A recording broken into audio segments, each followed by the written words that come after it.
اے جنید، میں یاد الہی سے ایک ہی دن غافل ہوا تھا جس کی سزا میں مجھے پنجرے کی سخت قید بھگتنا پڑی۔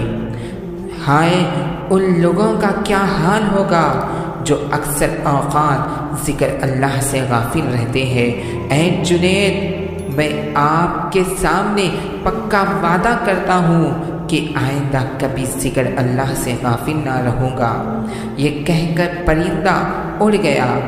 پھر وہ پرندہ حضرت جنید بغدادی رحمۃ اللہ تعالی علیہ کی زیارت کے لیے آیا کرتا اور ان کے ہمراہ دسترخوان پر دانے وغیرہ بھی کھایا کرتا تھا۔